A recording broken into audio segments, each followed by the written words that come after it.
Հանրային ծառայողներին բնակարաններով ապահովման կառավարության հաստատած 3 ծրագիր ընթացքի մեջ է։ Քաղաքաշինության կոմիտեի նախագահը շրջայց իրականացրեց բնակելի թաղամասերից 2-ի շինհրապարակում, ծանոթացավ շինարարական աշխատանքների ընթացքին։ Այստեղ մեծ քանակով հանրային ծառայողներ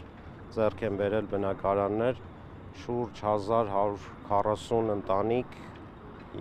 եւ Նոր Երևան եւ Ավան Թավերս բնակելի թաղամասերում ձեռք են բերել բնակարաններ, գոհունակությամբ եւ ուրախությամբ արձանագրեցի, որ 2 թաղամասերի դեպքում էլ շինարարական աշխատանքները ընթանում են ժամանակացույցին համապատասխան եւ մի բան էլ առաջանցիկ տեմպերով եւ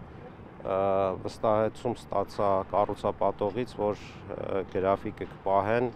եւ նախատեսված ժամանակից շուտ կհանձնեն բնակարանները մեր քաղաքացիներին, ինչպես նաև հանրային ծառայողներին։ Հանրային ծառայողներին մատչելի բնակարաններով ապահովման պետական ծրագիրը մեկնարկել է 2014 թվականին։ Այս ընթացքում իրականացվել է 9 խոշոր ծրագիր, որոնցից 6-ն արդեն ավարտված է։ Մինչև հաջորդ տարվա վերջ կամ մյուս տարվա սկիզբ ես հույս ունեմ, որ այն բոլոր ընթացիկ ծրագրերը կավարտվեն եւ բոլոր քաղաքացիները ժամանակացույցին համապատասխան կստանան իրենց բնակարանները։ Հանրային ծառայողները բնակարանները ձեռք են բերել շուկայականից 15-ից 30%-ով ցածր արժեքով, որը զուգակցվել է եկամտային հարկի վերադարձի մեխանիզմով։ Թե այս, թե այն, թե բոլոր մնացած դեպքերում, որտեղ հանրային ծառայողները օգտվում են այդ մատչելի բնակարան ձեռք բերելու հնարավորությունից, բոլորը թաղամասային կառուցապատման ծրագրեր են, որտեղ լինելու են խաղահրապարակներ, զրուցարաններ, կանաչ գոտիներ, այսինքն ձևավորված քաղաքաշինական միջավայր եւ մեր հանրային ծառայողները կստանան ոչ մենակ բնակարան,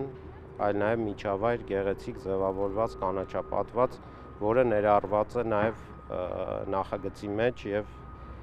պարտադիր պայման է հանդիսանում։ Հանրային ծառայողներին բնակարաններով ապահովման 9 ծրագրով բաշխվել է 3314 բնակարան եւ 2336 ավտոկայանատեղի։ Քրիստինե Թորոսյան, Սեյրան Անտոնյան, լուրեր